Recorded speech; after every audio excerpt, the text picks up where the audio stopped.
Jalen Carter does not dive for his knee. He grabbed his knee, though, which was a dirty play. That was a football play. You don't get to talk anymore. Football play. You don't get to talk anymore, sir.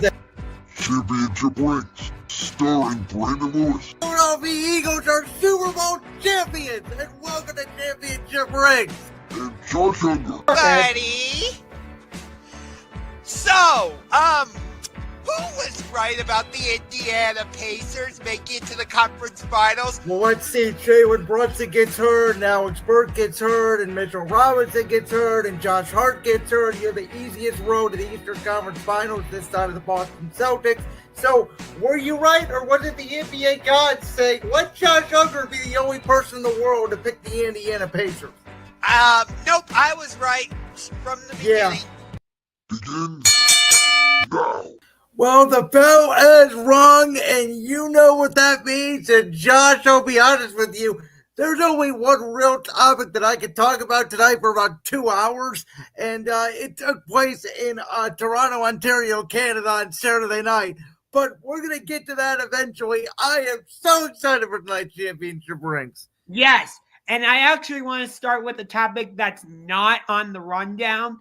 Because Josh is already pulling a heel turn. He's already being the final boss. Because SGA last night against the Houston Rockets got another 50-point game, his fourth of the season, I believe it is, if I'm not mistaken.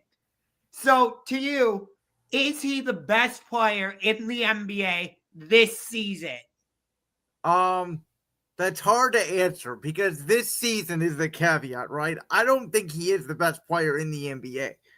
I think he is the most valuable player in the NBA this season, but I don't know if I'd call him the best player. I still think Nikola Jokic is still the best player in the world. Okay, so if you were starting a franchise right now, Nikola Jokic, number one, without a doubt. You go with Jokic? And I would not hesitate. And by the way, this may sound crazy, but I would even take a 40-year-old LeBron James over SGA right now. So I would. I would take Luka over SGA right now. Wait a minute. So I'm not going to try and rank the players you've mentioned, but you've mentioned Jokic, you've mentioned LeBron, you've mentioned Luka, yes, and SGA. So, in some order, are those your top four? Yeah, and I think Ant's creaking in there to that number 4 or 5 spot. I think Ant and SGA is a real conversation, but I think SGA is one more at this point. So, in terms of this season, I feel like I have to go with SGA because of, he's averaging, I think, 30 points a game this season. Like I said, he's up to 4 50-point games last night. And the OKC Thunder, who I'm going to see face the Memphis Grizzlies down in Oklahoma City on March 27th, in which would be a fantastic game. SGA against John Morant. Top 4 matchup in the Western Conference. Sign me up every day, all day. Don't worry, there will be vlogs down in OKC. But, SGA has vaulted the Thunder all the way up to the number 1 seed in the West. One of the top teams overall in the NBA. You've got people left and right saying the Thunder are the best team in the West. They should be the favorites to come out of that. Oh, they're without a doubt. I mean, they're 10.5 games. I think the last time I checked was Sunday. They may be up more than that now for the number 1 seed. They are going to be the number 1 seed in the Western Conference. So, but here's my concern when it comes to Oklahoma City overall. When I look at a team like last year's Boston Celtics, I think part of the reason why they were able to finally break through and win the championship is because they had been through so much in terms of the playoffs. And this goes all the way back to like 2017, 2018, when they played us back-to-back in the conference finals. you had Jason Tatum and Jaylen Brown on those two teams, or at least one of them. Yeah, I hear your point, but I also think Drew Holiday and Kristaps Porzingis make a big difference. And that's what I'm saying. Like, the Celtics have been through a lot in terms of the playoffs. They were playoff tested, and then you had the final two pieces. They are, but those two pieces made a real difference. And the East was down most of the year, too. So yes, but again, Drew Holiday is playoff tested. He won a championship. He is. And by the way, that's what I was saying throughout the entire postseason run. That's why they were so dominant. So Porzingis doesn't have as much playoff experience, but clearly he turned out to be the missing piece, or one of the missing pieces. I don't know about that. They beat Indiana without him. Overall, I would say he turned out to be one of the missing pieces for the Celtics. But getting back to Oklahoma City, my point is, yes, they went through that series loss against Dallas, which the Mavericks suffered another tough blow. Good job. The Mavericks went from being NBA Finals to potentially having the number one pick in the draft within a period of 9 months. Yes, but what I'm saying, though, is, like, I don't know if Oklahoma City has that type of battle-tested playoff experience. Okay, can I ask you, when Golden State won their championship in 2015, outside of the 1 year they lost, which again was 2014, the year before that, what battle tested did they have? I'm pretty sure they were in the playoffs in 2 years prior to that in 2013. So was Oklahoma City, though.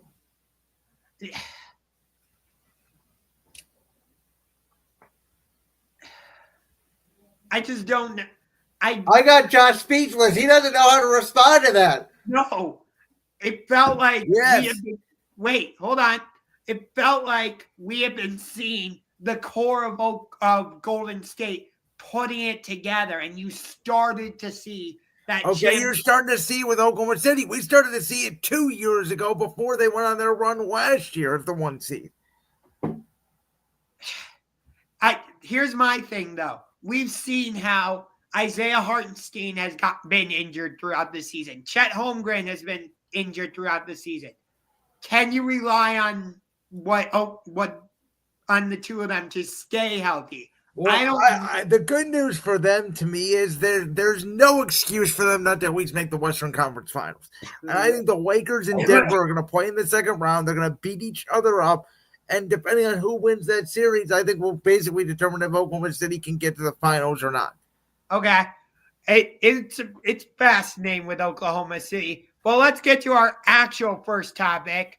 How about this? When Jason Tatum was saying, "Get off me, timeout, we're so good, we're the Boston Celtics," Jason Tatum had like 30 points in the first half, and then he does what Jason Tatum always does.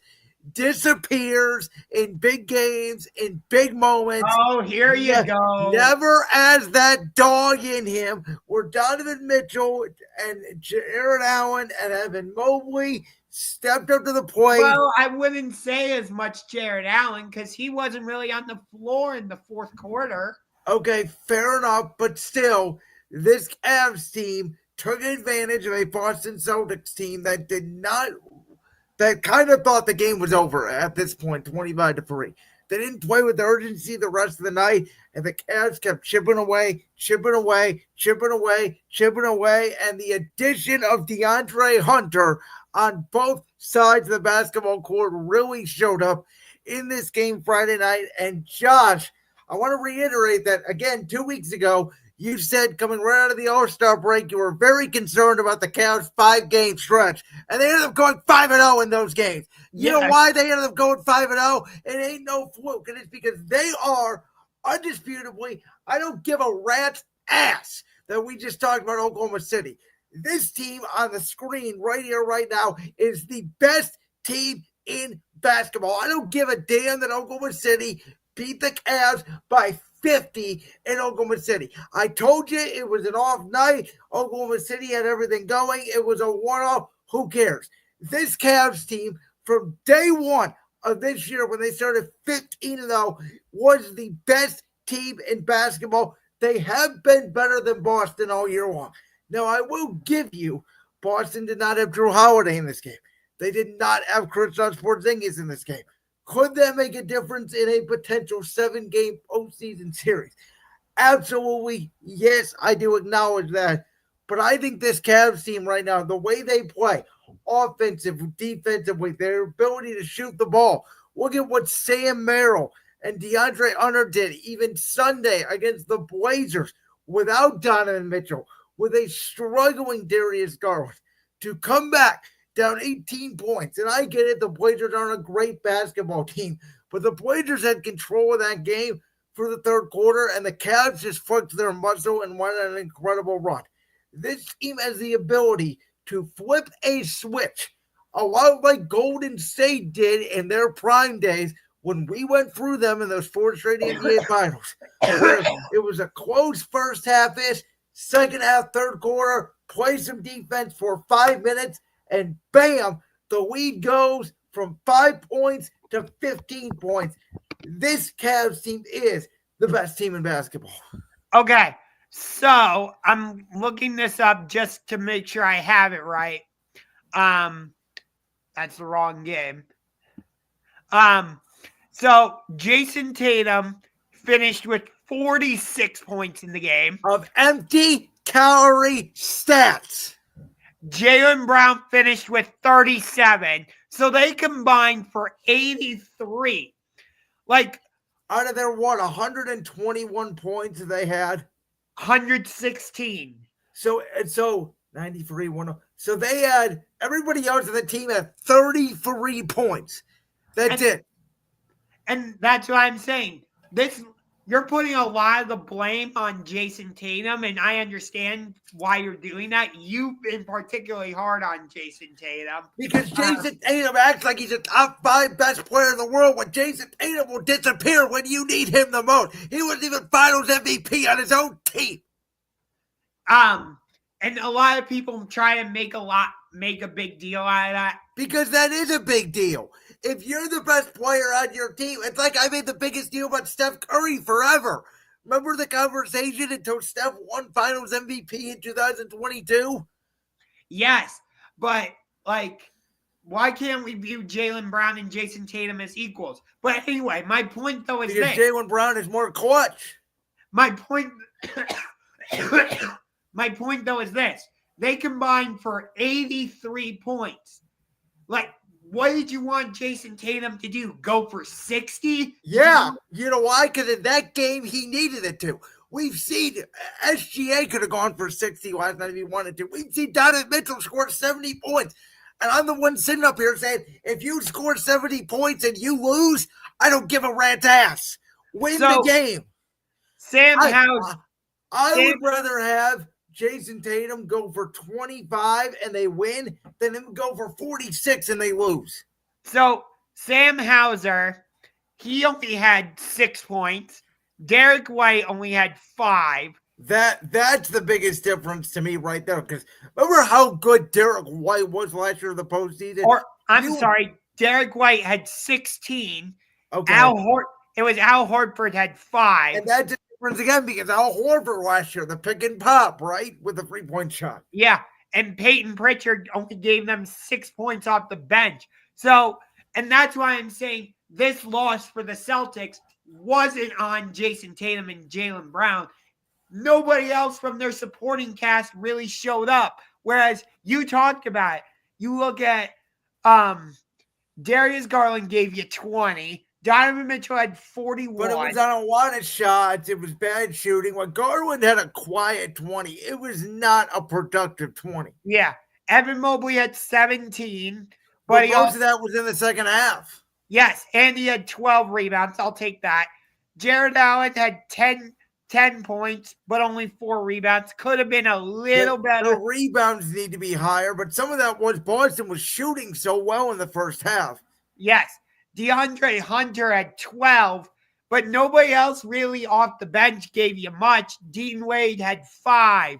Okoro had 6. Or I'm sorry, Okoro had 5. Well, I Jerome think had Okoro never needs to play another game in a Cavs uniform again if I was the coach, but Jerome had 8. Jerome's been huge. Ty Jerome is the unsung MVP of the Cavs this year. Merrill had 3. So for the other than DeAndre Hunter, we didn't get a lot off of our bench either. And you know what? Truth be told, to be honest with you, it's a nice regular season win. It was a great win, but we know these two teams are going to see each other again. I would bet a lot of money this is your Eastern Conference Finals matchup. The only thing that scares me is if we have to play Giannis and Dame. Oh, kill them. We would kill Milwaukee. Milwaukee is not that good of a team. I think the Bucks could push us to at least 6 games. Well, is Giannis and Dame going to be able to be healthy? They haven't been healthy for the last 3 years. But and the other point when you mentioned that is and the Knicks are just not good enough. I'm sorry. They need another piece. They're not as good as Boston, in my opinion. I think Indiana could, like I told you last week, I think Indiana could beat Milwaukee again. I think Indiana could give Milwaukee some problems, but neither of those teams are better than Cleveland or Boston. Indiana could probably shoot their way to a win or two just because they're so good shooting, but they don't have the depth and the capabilities that Cleveland and Boston do. So it's interesting you're talking about Indiana and Milwaukee because they're tied right now. Well, that's what I'm going to say. Like them, Detroit, those two in Detroit are going to be your 4, 5, and 6. 7 and 8, like Orlando, they've been beat up all year. Sounds like Jalen Suggs may not come back. Like I'm not afraid of Orlando this year. I think this Cavs team would handle Orlando. Atlanta, I'm not scared of them. We would beat up on Trae Young in the playoffs when they allow more physicality. They don't scare me. Miami without Jimmy Butler to me is basically a shell of themselves. So there's nobody, in my opinion, that even stands a chance. If the Cavs go to the Eastern Conference Finals, they should have no less than 2 losses. So, that's the way I look at it. So it's interesting you're talking. You didn't even mention Chicago. No, who cares? We play them tonight. If we win or lose, who cares? This team, barring a collapse, is going to be the number 1 seed. So, but it's interesting that we've got Chicago tonight and Miami tomorrow on a back-to-back because either of them could possibly be our first-round opponent. I wouldn't even mind resting one of those nights. I know Evan Mobley's resting tonight. I wouldn't even mind if you rest a Garland or a Mitchell against Miami. I think this Cavs team is getting ready for the playoffs right now. They're not worried about a potential first-round preview. They don't care, and nor should they care. This team can beat anybody on any given night. So playing Miami on the second night of a back-to-back, that does scare me a little bit. What do you got to be scared of, Josh? You take one out here and there, who cares? Okay, this team is going to be the number 1 seed in the East. I don't even care. We can skip right to the playoffs right now. And so this regular season's over to me. I get what you're saying. The Heat are not the same team without Jimmy Butler. I'll give you that.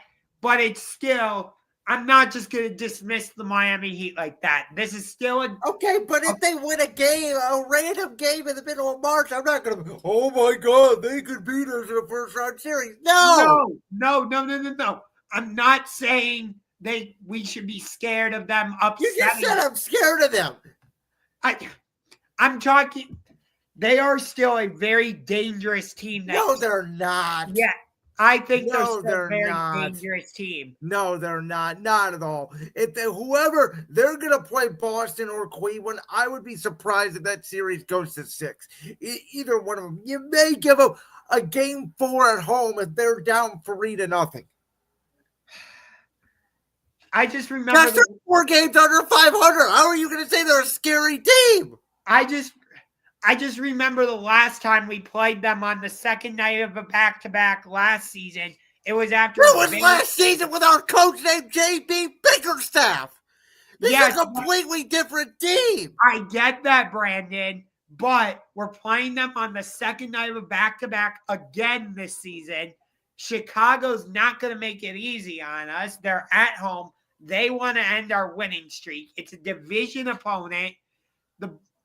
I don't love that we're playing the Heat on the second night of a back-to-back. Listen, I don't care. We could lose both of these games tonight and tomorrow by 50. I don't care.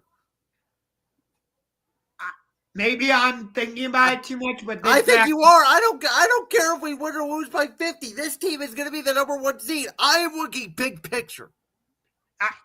I'm trying to look at big picture also, and I'm looking at either one of these teams as a possible first-round opponent. And the way I look at it is they don't scare me at all. We should beat them bare minimum 5. I actually think we're that good, we should sweep them. If you want my honest opinion. Okay. But we got another huge game going down Saturday night, TD Garden, arguably the most historic rivalry in the NBA. I think it is. I don't even think the only rivalry that I guess there's 2 now technically that kind of come close.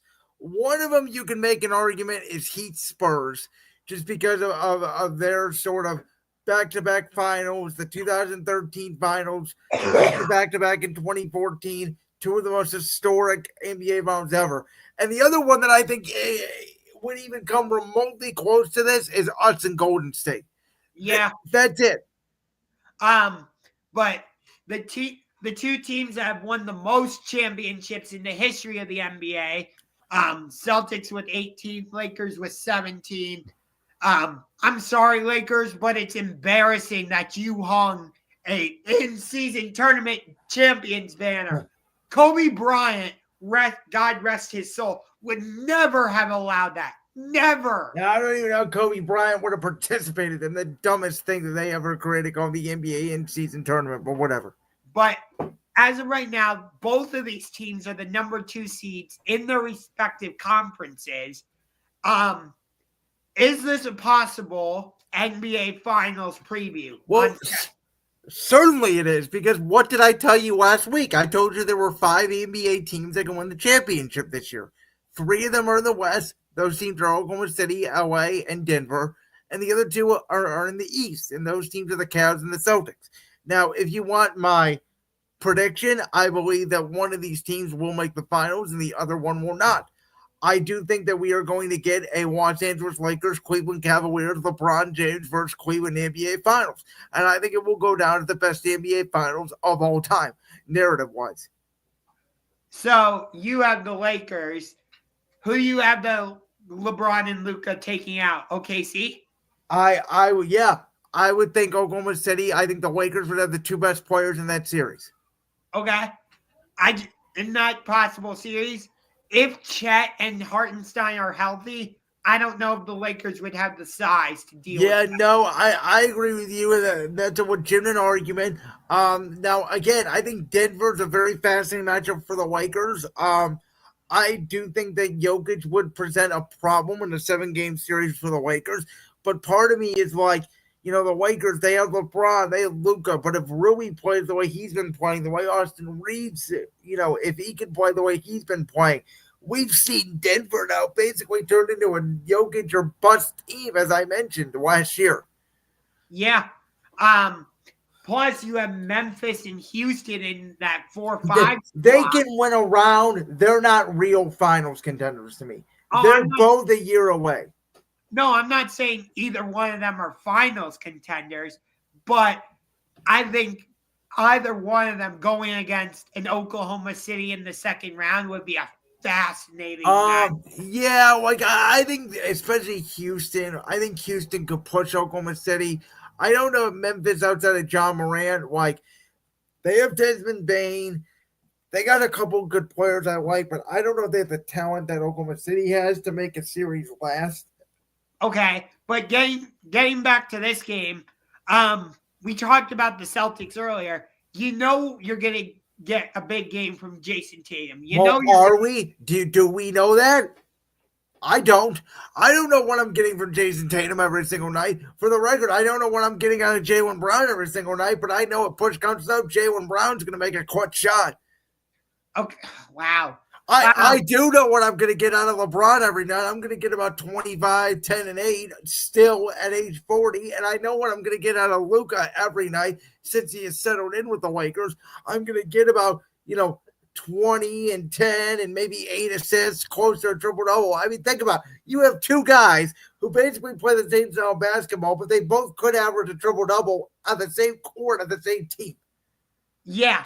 And that's where this matchup is fascinating. It's because I don't think it obviously the matchup centers around those two duos, Doncic and LeBron against Tatum and Brown.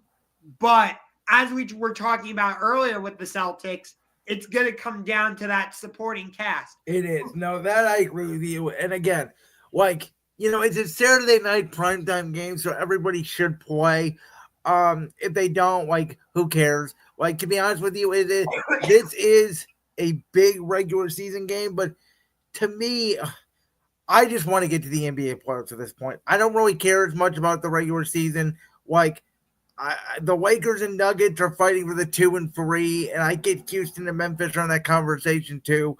So this game actually to me means more to the Lakers than does Boston, because Boston, they may think they can catch Cleveland, but in reality, they're pretty much locked into the 2 seed to me. So if I'm the Celtics, much like what I said with our Cavs, they should be thinking a long-term picture of let's rest up, let's get ready to play Miami, Orlando, Atlanta, even Chicago, whoever gets out of that 7 seed of the play-in tournament. Yeah. There's even a chance Brooklyn could get into the play. Oh God, that's a joke.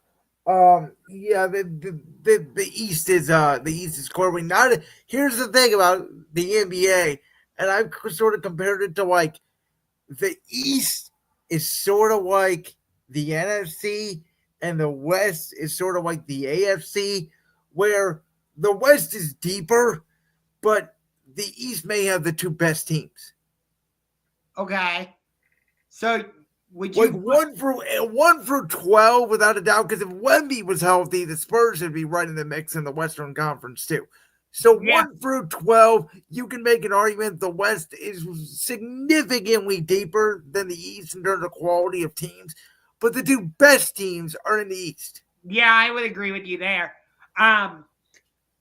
Plus, in the West, the Warriors are now the 6th seed. And they're rising. And Jimmy Butler and Steph are working better than I think we both initially thought. But part of me is still I think they can make a run, but I'm I don't know if they have the depth to make a real true run.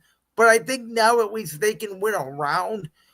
I could see a world where if they play a young Houston team or a young Memphis team again, do Steph and Jimmy Butler, does that playoff experience knock off a younger team? And that's part of what I was saying earlier when we were talking about Oklahoma City and Boston. But the difference is those 2 teams are way deeper and way more talented than the Golden State. Golden State would be more on the level of Memphis, where it's they have a good young star, but they don't have the talent, the deftness to sort of really take out a Golden State. Right. I agree with you. I would say this game's actually more important for the Celtics because earlier this season, they got smashed by the Lakers in LA. I don't even remember that game. When was that game? Because it wasn't Christmas. No. Let me double check. I know it was, excuse me. I know it was obviously before the Luka deal. Yes. So that changes things, though, in my opinion. That first matchup sort of irrelevant. Yeah.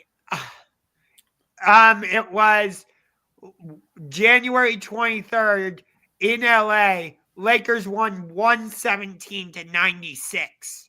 Yeah, and again, Boston's gonna have their good nights and bad nights shooting. That's what it comes down to. It really does. So, but how we talked about it. Lakers Celtics is one of the top rivalries in all of the NBA. So if you're the Celtics, you do not want to get swept by. They don't care. They don't care. I'm just telling you right now. If I'm a player in that locker room, I don't care. The Lakers and Celtics do not have they have history as an old-time rivalry, but it's not the history like I think you think it is. Like, they have not had, the Lakers, before LeBron got there, the Lakers have not been good in 10 years. That Lakers-Celtics rivalry have not been a legit rivalry in over 10 years. So for this generation of players, outside of LeBron and now Luka's obviously entering the rivalry, well, it's still a rivalry in fans' mind. This is a different generation. Like, they don't care about that rivalry in the past. This current iteration does not have a rivalry yet. Oh, I get it. Like, it's nothing like Bird Magic or when Kobe's Lakers win against the Celtics Big Three, and that was the last time the rivalry was legit a rivalry. Yes. One of my favorite games in the history of Lakers Celtics, Game 4, 2008 NBA Finals in LA. Celtics come all the way back. I think they were down like 24 or whatever. And they won that game too. It was amazing. But, man, Saturday's going to be great because we've got Alabama, Auburn at 2:30. Then you've got Duke, North Carolina at 6:30. And then you have Lakers, Celtics at 8:30. Yeah, we're going to talk Duke, North Carolina in a little bit. But let's get to the NFL because both of our shocks last week, or I think it might have been 2 weeks ago, we both predicted that Matthew Stafford would no longer be a Ram. He is still going to be a Ram. And then Deebo Samuel just gets dumped to my now arch rival. Yes, I said it. They're now a bigger rival to me than the Dallas Cowboys. The Washington Commanders for a 5th-round pick for absolutely nothing. And I will have the personal pleasure of tackling Deebo Samuel because, as you know, he is one of my most hated players in the NFL. Yeah, I think the thing with Deebo, though, is he's fallen off since he had that great season like 4 years ago. Can he get back to that? Well, I think he's in a good, perfect role now with Cliff Kingsbury as his OC. He's not going to be the number one guy. He's kind of a gadget player, which Cliff Kingsbury loves to use. Like, I do think it's a good fit. I don't know if it's going to have this, oh my God, over the top, difference-making effect that some people think for the Commanders. Because I think their real issues are actually on the defensive side of the ball and their offensive line. Yeah, for sure. But they did need a legit number 2 receiver, though, and Deebo does fill that need. And, hey, if you're going to give me Deebo Samuel for a 5th-round pick, well, I don't understand. And you know me and my football mind and how I try to think of things. The wide back thing drives me nuts. I'm one of those people that I don't really love positioning with players. It's hard for me to sort of visualize, like, how to use this guy. Do I use him in the slot as a receiver? Do I use him as a back? Do I use him out of the backfield? I generally don't love moving my players around personally. So I don't know. Deebo's not my cup of tea, but he certainly fits their scheme. Yeah, but in terms of Matthew Stafford, I think part of the reason he went back to the Rams is because he saw like the potential suitors for him, the Browns, the Giants, the Raiders, maybe Tennessee.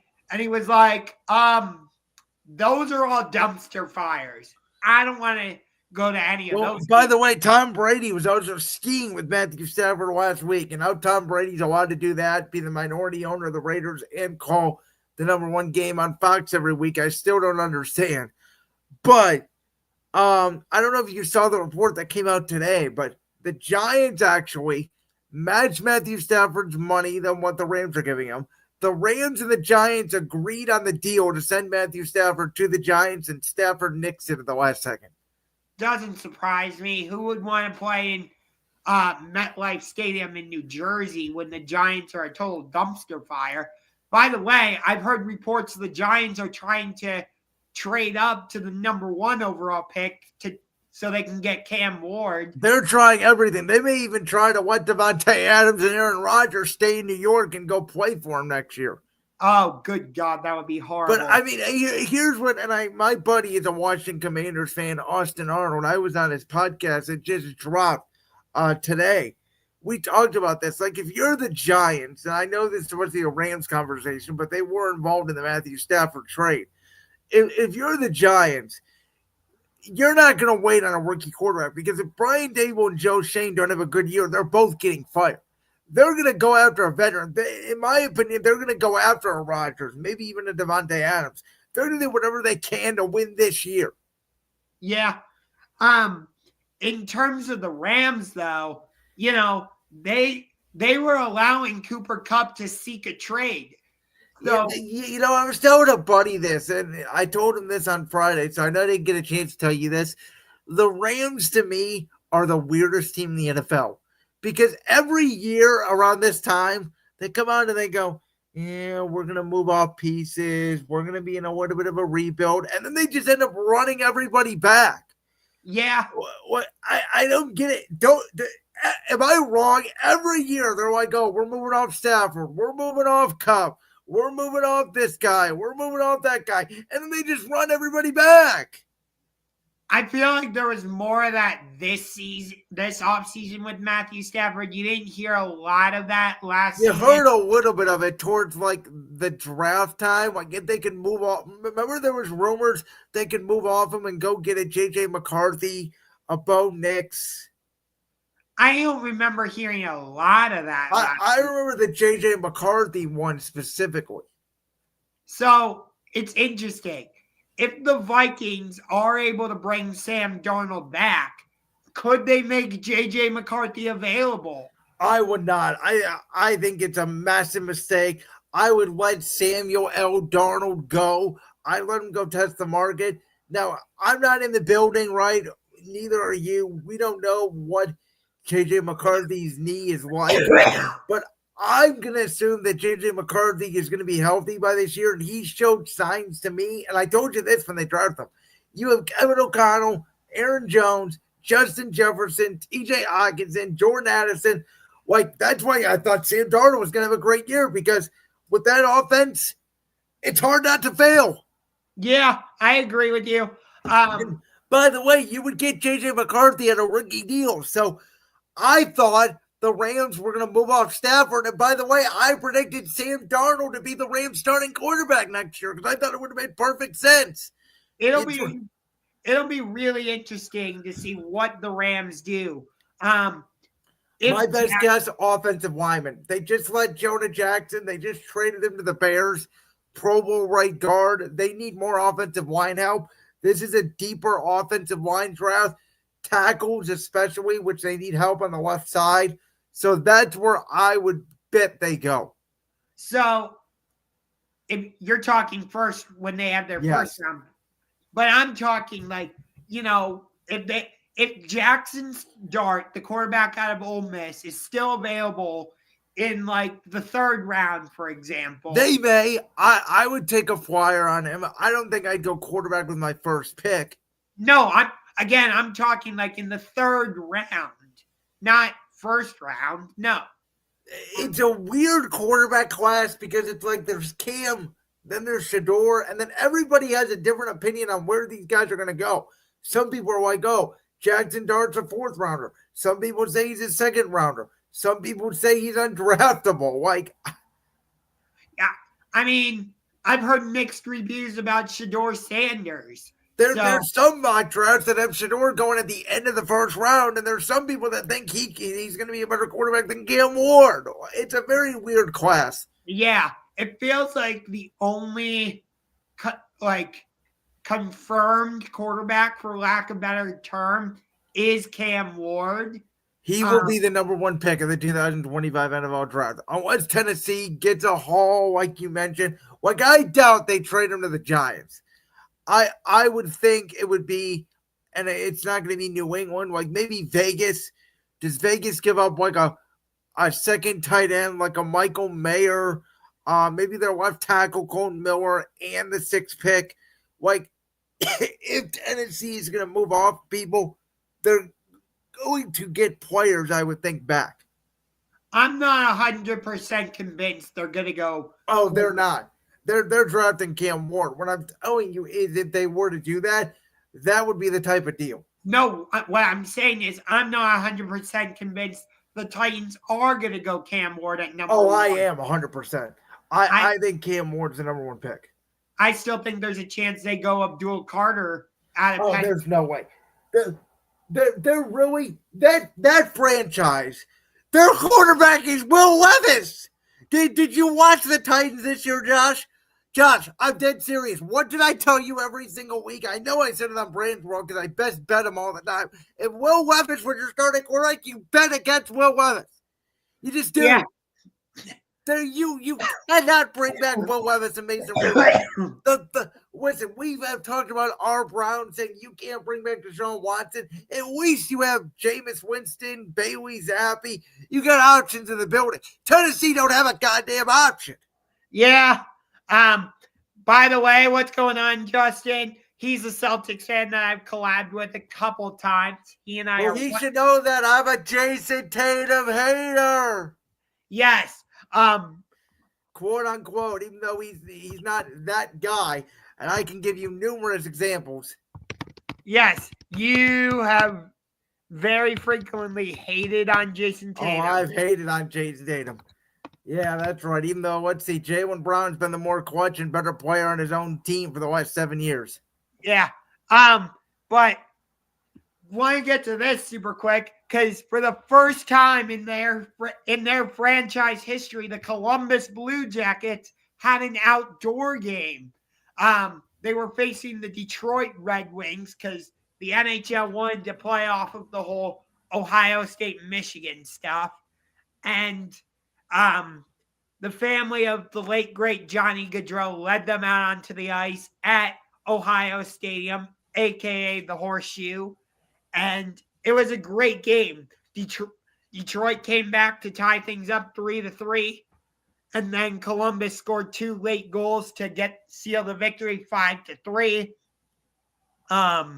Columbus, to their credit, they're right in the thick of the wild card race in the Eastern Conference in the NHL this season. I saw the stat today. This was the NHL's highest viewed regular season game since they moved back to ESPN. So I think that's pretty cool. The weird thing was, I feel like outside of it being promoted here locally, there wasn't a lot of national hype around this game. There wasn't. What does Justin say? Hey, I'm not the type of person who is going to hate on anyone that hates Tatum. Yeah. Also, congratulations to Mobley and Mitchell on winning awards for the month of February. They both did. But yeah, there wasn't a lot of hype surrounding this game. They really should have used the Four Nations game to really promote this.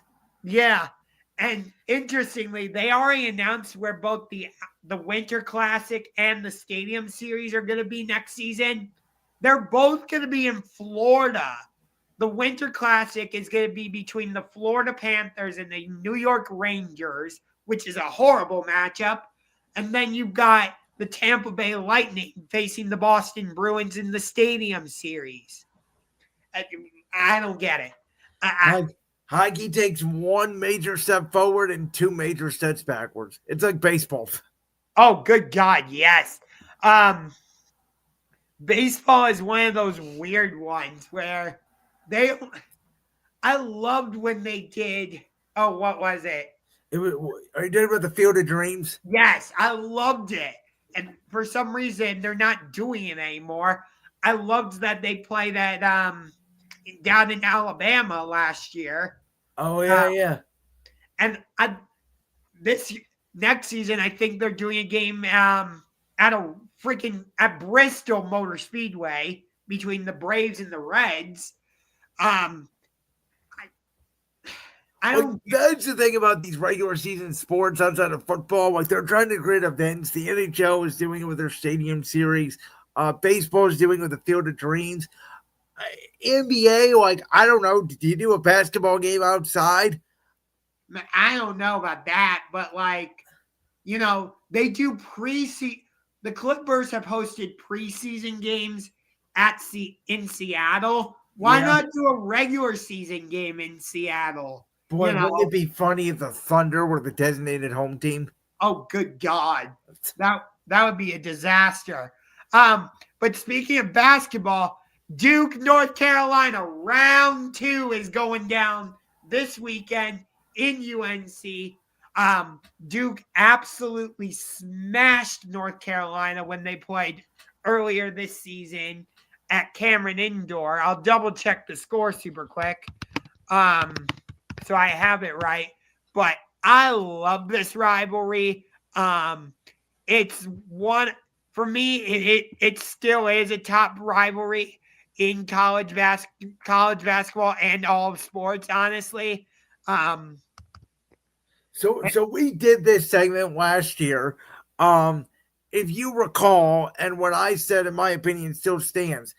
My problem with Duke, North Carolina, is outside of the two fan bases, which obviously all like Ohio State, Michigan hate each other to death. We know that. My problem is college basketball now, the regular season doesn't mean squat. And I mean squat. Because if you could be in how many under 500 regular season teams did we see last year go on a miracle run in the conference tournament? I think North Carolina State was even one of them. Went on a run in the conference tournament, went on a run in the NCAA tournament. The sport is now a 3-week sport. And that's my problem getting for Duke, North Carolina, is nobody watches college basketball regular season anymore because these guys aren't being marketed because of the one and done deal. And I understand that. And you could kind of, if you want to, and I think this is part of what you're doing, correct me if I'm wrong, but it feels like, Cooper Flagg is going to be a beast in the NBA. He's going to be one and done. He is going to be the number 1 pick in the NBA draft this season. That's for sure. A lot of the Duke, North Carolina rivalry stuff is based on the history of it, which I get. Kind of like Celtics, Lakers. Yes. I think rivalries have to evolve. Like I mentioned to you earlier tonight, like Eagles and Cowboys, obviously me being an Eagles fan, was always a massive rivalry. I don't know if it's a massive top 5 rivalry in the NFL anymore. Just because Dallas has not been good over the past few years, and Washington is not better in the division. So when I look at rivalries, like my current state of rivalries around sports is like Chiefs-Ravens, Chiefs-Bills, Chiefs-Bengals. Like those 3, I'm dead serious. I think they could be 1, 2, and 3, all in the NFL over the Chiefs. Those are always massive games with massive playoff implications. Ravens-Steelers is always a massive down and dirty rivalry. I think Lions-Packers could be going to a legitimate top 4 or 5 rivalry in the NFL, and that's just in the NFL. Baseball, I think the Guardians and the Tigers are about to have a real, legit rivalry and a battle over the AL Central. We know what the Phillies and the Braves have done in the National League. We know what the Dodgers and the Padres have done out there in the NL West. So, and that's not even mentioning potential NBA rivalries like a Nuggets-Lakers, right? If they meet again. Or even, a Cavs-Celtics. Do we play them multiple years in the postseason? All of those rivalries to me. Dude, we played the Celtics 6 times in the playoffs going back to 2008. Okay. I hear you, but I'm talking about like recently, right? The last 5-6 years. 2017, 18, and now you pick it up again. Different iteration of Cleveland, 2024, 2025. Like, to me, rivalries stop and end based off eras of teams. That's the way I look at rivalries, unless both teams are still good. Yeah, but the thing with Duke, North Carolina is that usually the winner of this game tends to make a deep run in March Madness. So, well, both of these teams can every year. Yeah, North Carolina is going to have a little bit of a tougher path to get to March Madness, I think, this season. Duke is most likely going to get a number 1 seed. They're more than likely going to get the 1 seed.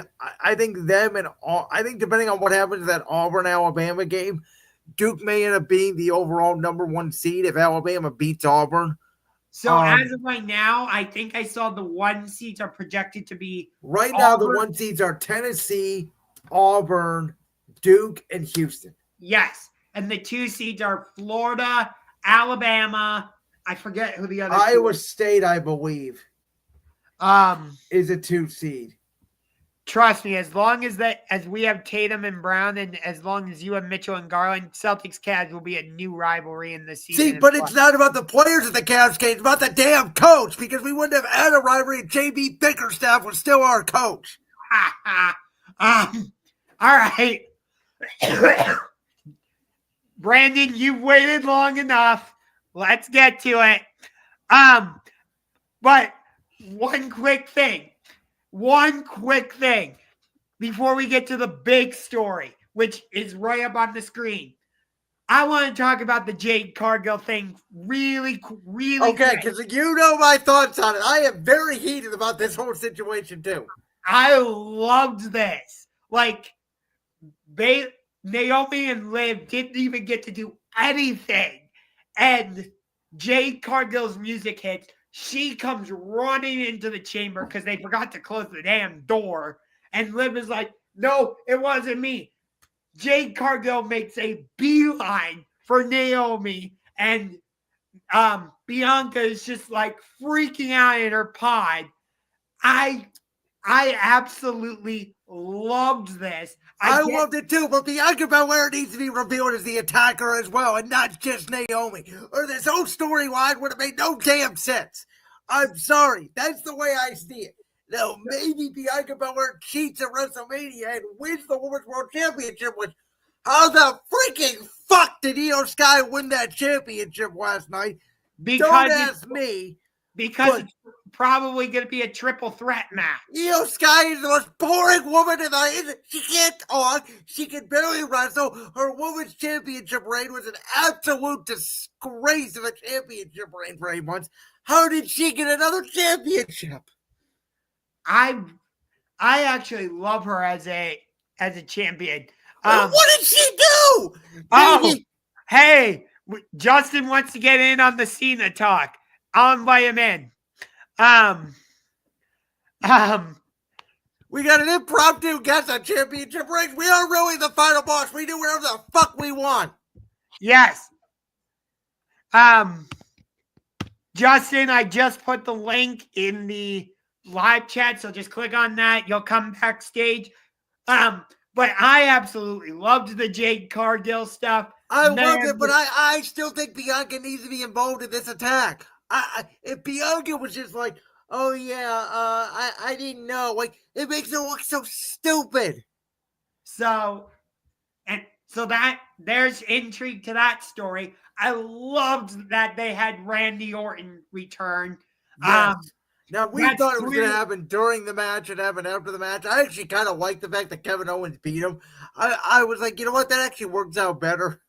I would have loved it if, Kevin Owens is about to beat Sami Zayn. Boom! RKO.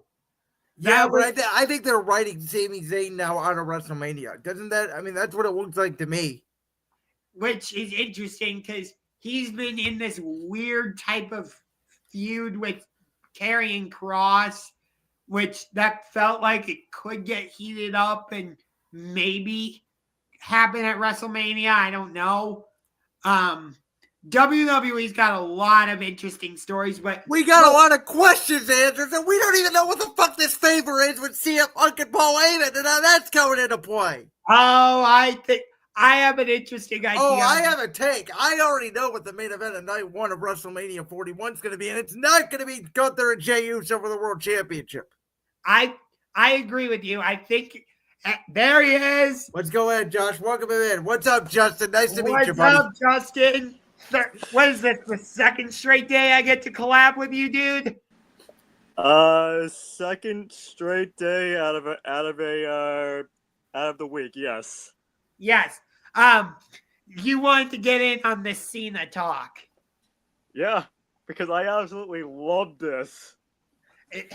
I called it last week, Josh. I broke down the whole story for Josh. Go back and listen to it. Yeah, you did.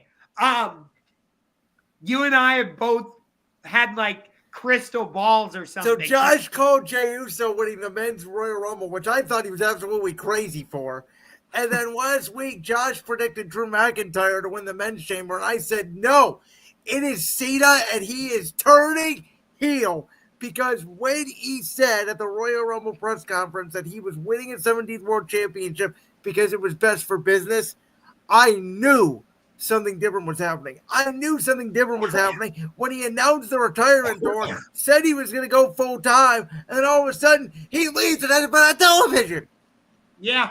So, first of all, I kind of had a feeling Jey Uso was going to win this Royal Rumble because, come on, the story between Jey and Gunther is right there for you. And then the press conference when John Cena said like he's gonna win the Elimination Chamber, not for the fans, but for him because it's best for business. That kind of made me think like, yeah, there's no one better to win the Elimination Chamber on his final year than John Cena. So I love the way they had Cena win it. Like that should have been the first sign that he was going to turn heel. Oh, it was, absolutely. When I saw him immediately, you could see when Seth Rollins stopped CM Punk, he did not hesitate. He immediately locked in the STF. And then his face after the match was like, yeah. And then they bring out Cody Rhodes, and that's when you knew. When they did that immediately after and they didn't take an ad break on Peacock, I knew Cena was officially turning at that point. And I loved the way they set it up too, because like they actually allowed Cody Rhodes to drop the F-bomb on WWE programming, which was hilarious. Because I was just like, oh my God, they're taking a page right out of AEW's book with that. And me, as someone, and Justin, just to let you know, Josh knows this, I'm not a fan of AEW at all. I have a lot of issues with the head booker in that promotion. But that's all I can think. Can I say one thing quickly? I have not liked AEW since Cody Rhodes left that company. So I think him leaving and CM Punk leaving, I told Josh this, I think he completely changed the company.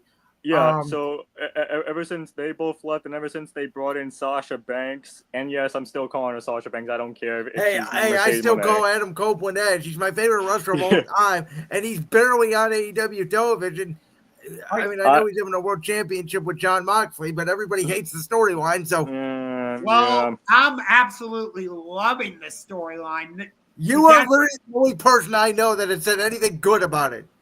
I'm loving the Death Rider story, but plus we have AEW on Revolution on Sunday. We do. Which, not to make this into an AEW versus WWE topic, but what I'm nervous about is, like, we had arguably the biggest heel turn in the history of WWE. I know a lot of people are saying Hulk Hogan. I think it was Hogan's heel turn. No, I would argue that with the day of the internet, this Cena turn is way bigger than Hogan.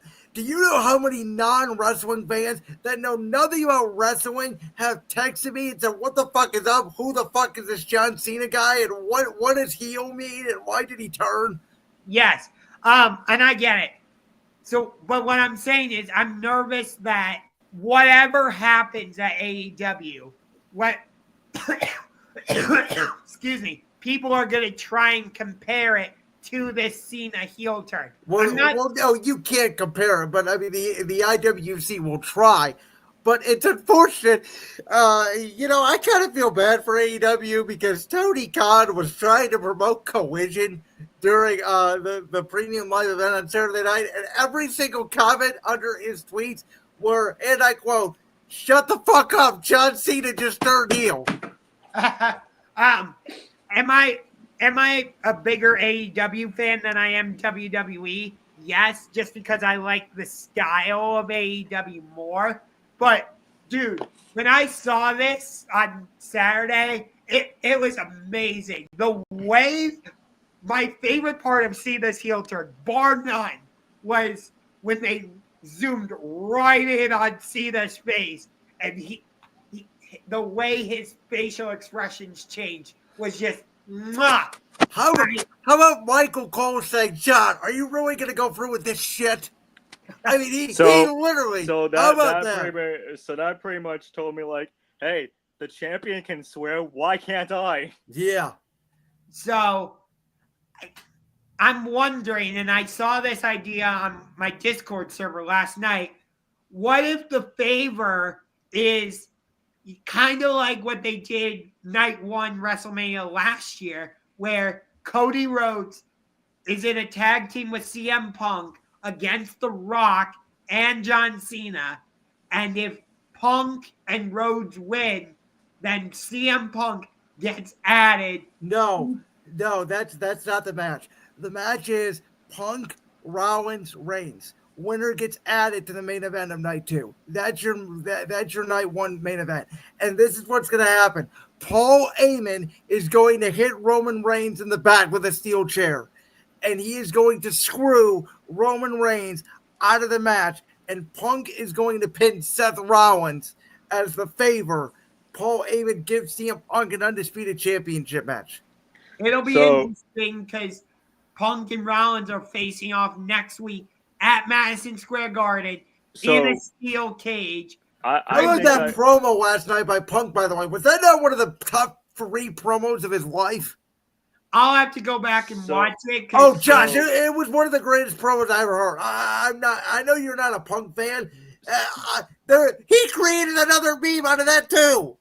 So I think I don't mean to cut any of you guys off, but I think I know where this whole entire thing with John Cena's heel turn is going. If I can elaborate for a second.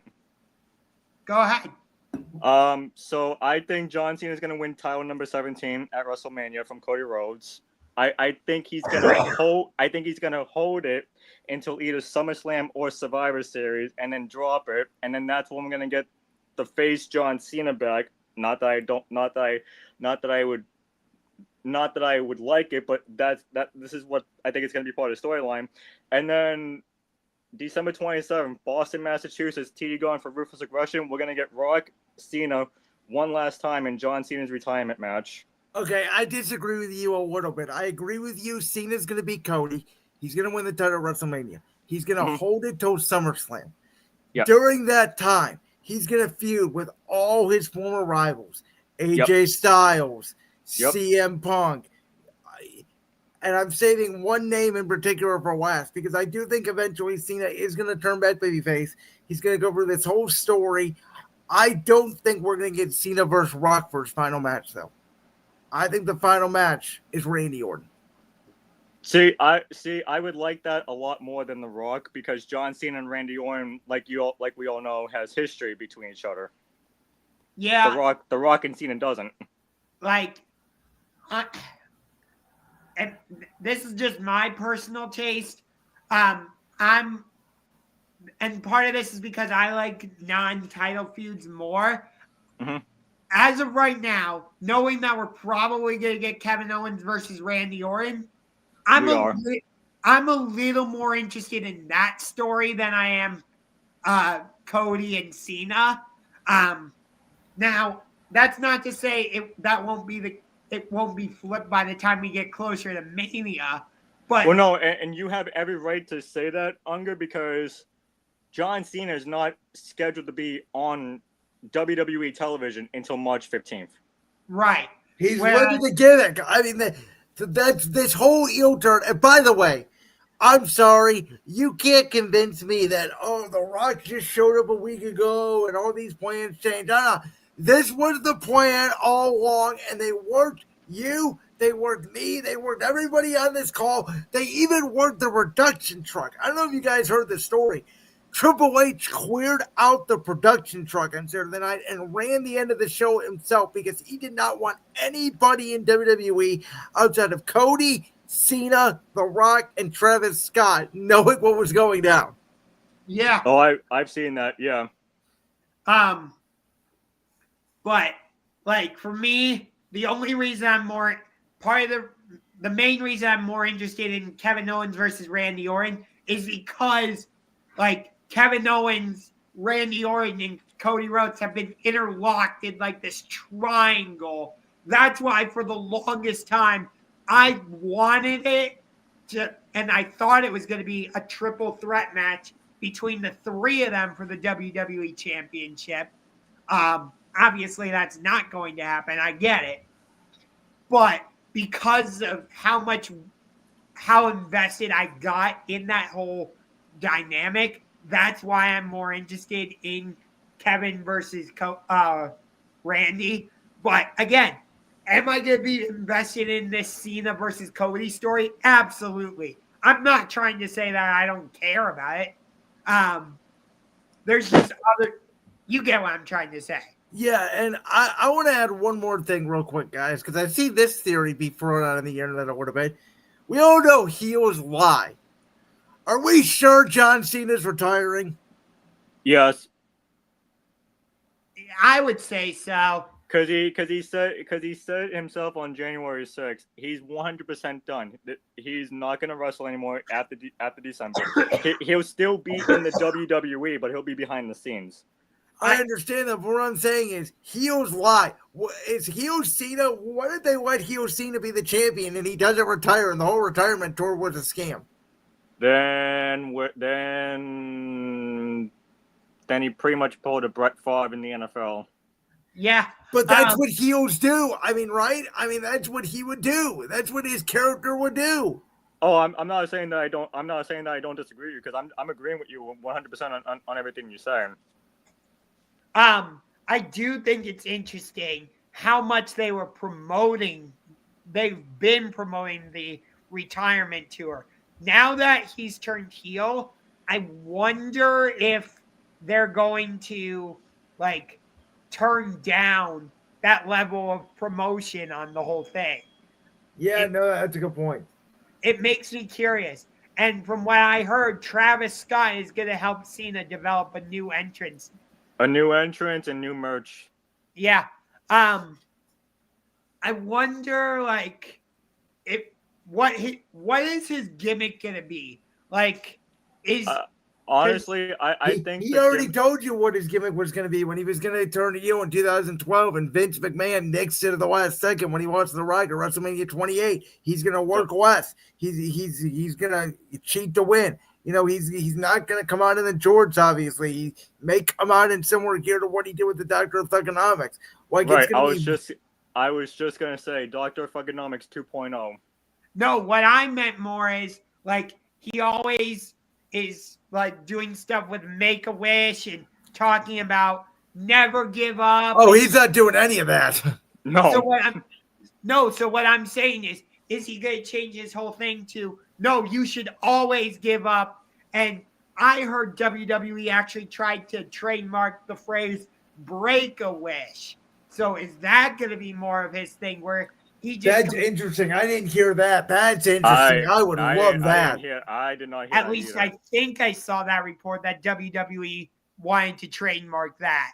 Like, it almost feels like with this heel turn, he's going to try and contradict himself in a way. I mean, you have to, right? When you've been a babyface like that for 20 years, you have to literally do the complete opposite. Yeah, and this was the only way you were going to get him to turn heel. I do wish Bray Wyatt was still alive. Because if you remember... Bray would have absolutely loved it. Yes, but if you remember, when they were feuding leading into, what was that, WrestleMania 36, I think Wyatt cut a promo basically. It's all over. It's all over the internet. I saw it all over Monday of him basically predicting this, and the Firefly Funhouse match predicted it. Yeah, so you know exactly what I'm talking about. Do you have any other thoughts on that? I'm curious. I don't. What about you, Justin? So, exactly when I saw that Firefly Funhouse match, because we didn't get any fans back then in 2020. It was like a pandemic kind of thing. So when I saw that, I was like, yeah, I don't know if I believe that per se. And then Bad Blood last October when The Rock threw up the three hands, I was like, okay, maybe the Firefly Funhouse was telling the truth a little bit. And then we see it on Saturday, and I was like, can you tell the future or something, Bray? Because I did not expect that at all. I do wonder if they're going to try and add a third member, because there's rumors going around from the internet, and I'm not 100% believing this, but until I see it, there's rumors going around that it's going to be Jey Uso. See, I've heard Seth. Jay wouldn't make. I don't know how you would get away with turning Jay heel. Which, man, I wasn't sure how they were going to pull off this feud between him and Gunther all the way to WrestleMania. They're really doing a good job with it. It's getting way more interesting than I thought it would be. Honestly. I still have an issue with the fact that they ran it at Saturday night's main event, and then all of a sudden Jay wins the Rumble. Like, yeah, I don't know. It doesn't feel like a WrestleMania world title match to me. Like, and I think we all know Jay's winning. It doesn't feel like that match can main event night one, and I've been on that from the beginning. It's not going to main event night one. I have a some odd feeling that Tiffany and Charlotte might main event night one. No, it's good. I have told Josh this. You cannot follow a Punk Rollins Roman match. That's your main event. You can't follow it. I'm not 100% convinced it's going to be Punk, Rollins, and Roman. It might end up just being Roman against Rollins straight up. Because I could see it being that during the steel cage match, I know the intended purpose is the steel cage is to keep people out, but Roman's gonna get involved somehow, some way. And it's at MSG, so yeah. So I think Roman screws Seth, and that leads to straight up Roman Seth. I was gonna say the steel cage is intended to keep people out. Let's ask Mark Henry what he thought about that when he injured Batista. Yeah. And The Undertaker as well back in 2007 when they had that. All right, guys, we're going to wrap it up for tonight. Thank you, Justin, for coming on and giving your thoughts. I appreciate it. We should have you back on sometime, man. Maybe closer to the NBA playoffs. Talk some basketball. I'm all for that. Hey, by the way, we got another steel cage match this weekend. Kyle Fletcher versus Will Ospreay, which should be absolutely bonkers. I can't wait for AEW Revolution. MJF, Hangman, Kyle Fletcher versus Will Ospreay, Kenny Omega versus Konosuke Takeshita, Cope versus Moxley. It's going to be great. Oh, and we got Timeless Tony Storm versus Mariah May in a Falls Count Anywhere, no DQ match. It's going to be great. So what time is that show going to end? About 1 o'clock in the morning? Yeah, close to midnight. Knowing Tony Khan, yeah. AEW pay-per-views rarely miss, and I don't think this one's going to miss. I just hope whatever happens in the main event, people don't try to compare it to Cena turning heel, because that's going to be the conversation, and I want both shows to be able to live freely. Like, let people enjoy the Cena heel turn, and whatever happens with Moxley and Cope, let people enjoy that. There doesn't need to be a comparison. I agree with you on that. I think it's hard for people on the internet to differentiate that when you're around the IWC all day and all you see is one report that one company's hot and one company can't sell jack. Yep. Justin, quick thoughts on Celtics Lakers. Well, the Celtics came out with the long injury report for tomorrow night's game. So Celtics Lakers on Saturday night. Like I said yesterday, I'm still predicting a win, but I don't think it's gonna be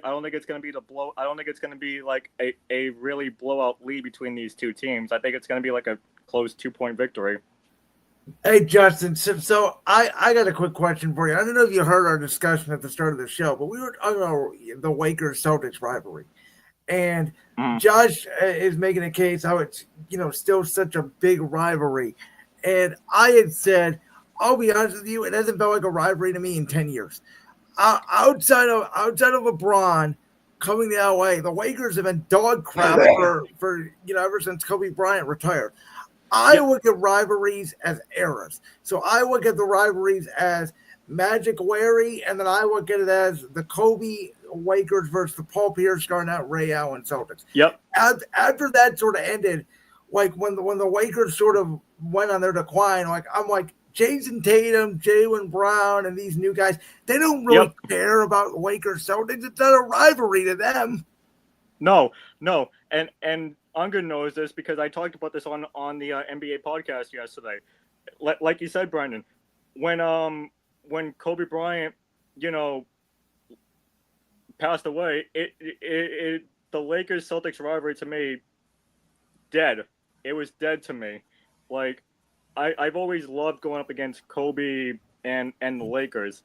Now that we got LeBron, look, I got no disrespect towards LeBron, but he does not fit the Lakers Celtics rivalry. He does not. Yeah, but can I ask you if it becomes a finals matchup this year, does that reignite the rivalry a little bit to you? It might if LeBron retires and gives the franchise over to the young guys like Luka and Austin Reeves and all that. But here's the thing, though, Justin. You were also telling me on the podcast that we did last night that when the schedule comes out, actually you and Akavin were both saying this. Yes, I finally learned to say his name correctly.